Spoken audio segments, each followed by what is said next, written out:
የእግዚአብሔር ቤተሰቦች እሺ መሄድ የማንችልባቸው ብዙ ሄዱ ነው ያለው። በቃ ሄዱ። ምናልባት መሄድ የማንችልበት አጋጣሚ ደግሞ አለ። ምናልባትም ደግሞ ልጆች እናሳድጋለን፣ እግዚአብሔር የሰጠንም ኃላፊነት ይኖራል። ብድግ ብለን ወተን ምናልባት ወንጌል ላንሰራ እንችላለን። ታዲያ ምን እናርግ? መሄድ ያልቻል ምን እናርግ ለሚለው ደግሞ መጽሐፉ ምላሽ ሰጥቷል በግልጽ ቋንቋ። መሄድ ያልቻለ ሰው ምን ማድረግ እንዳለበት በግልጽ ቋንቋ ደግሞ አስቀምጧል። እስኪ አንድ ጊዜ ሮሜ 10 ጋር ሄዱልኝ ቶሎ ብላችሁ። እንድንሄድ ነው የመጀመሪያ ትእዛዝ፣ ቀጥተኛ ትእዛዝ እንድንሄድ ነው። ቀጥተኛ ትእዛዝ እንድንሄድ ነው። በብዙ ምክንያት ምናልባት መሄድ የማንችልበት አጋጣሚ ካለ ምን እናርግ? ታዲያ ምን እናርግ? ሮሜ 10 ቁጥር 13 ጋር ሄዱልኝ። ሮሜ 10 ቁጥር 13 እንደዚህ ይላል፣ የጌታን ስም የሚጠራ ሁሉ ይድናልና። ማን ይድናል? መልስ በደንብ አድርጋችሁ። በቃ ሰዎች የጌታን ስም መጥራት አለባቸው። የጌታ ለመዳን ምን ማድረግ አለባቸው? የጌታን ስም መጥራት አለባቸው። የጌታን ስም ይጥሩ የጌታን ስም ብለን ደግሞ እንዳንገላገል ቀጥሎ አንድ ቃል አለ። ምን ላል መሰላችሁ? እንግዲህ መልሱ በደንብ አድርጋችሁ። አትናገሩም? አታነቡም? ያላመኑበትን እንዴት አድርገው ይጠሩታል? ለካ እንዲጠሩት ምን ማድረግ አለባቸው? ማመን አለባቸው። እኛም ራሳችን ኢየሱስ ብለን የምንጠራው ንገሩኛ ስላመንን ነው። ይጥሩ ብለን እንዳንገላገል ማመን አለባቸው አለ።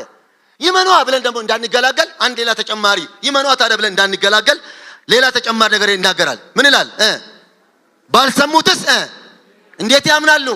እንግዲህ እንዲያምኑ ደግሞ ምን አስፈለገ? አሁን ደግሞ ቶሎ ንገሩኝ። እንዲጠሩት ማመን አስፈለገ። እንዲያምኑ መስማት አለባቸው። ወንጌልን መስማት አለባቸው። በቃ ይስሙ ብለን ደግሞ እንዳንገላገል አሁንም ያጠባል።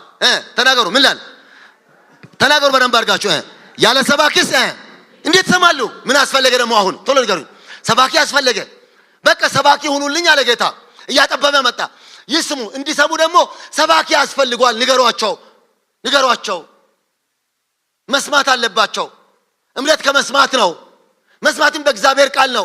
የእግዚአብሔርን ቃል ንገሯቸው አለ። ሰባኪ ያስፈልጋል አለ። ሰባኪ ሁኑልኝ አለ። እሺ ምናልባት ደግሞ እኛ ሁላችን ሰባኪ መሆን አንችልም። ምናልባትም እሺ ካል ደግሞ ቀጥሎ እንደዚህ የሚል ቃል አለ። መልካሙን የምስራች የሚያወሩ እግሮች እንዴት ያማሩ ናቸው ተብሎ እንደተጻፈ ካልተላኩ ተናገሩ በደንብ አድርጋችሁ። እንዴት ይሰብካሉ? መጨረሻ ላይ ምን መሆን አለባቸው ሰባኪዎቹ? አትናገሩም? መላክ አለባቸው ማለት ነው። መላክ አለባቸው። እሺ አንደኛው ምን ነበረ? ብቻል መሄድ አለብን። ለወንጌል መንቀሳቀስ አለብን። አንሪች የሆነ ፒፕል አለ በዙሪያችን ላይ። በእውነት እላችኋለሁ ወደዛ መሄድ አለብን። መሄድ ካቃተንስ ንገሩኝ። መጨረሻ ላለው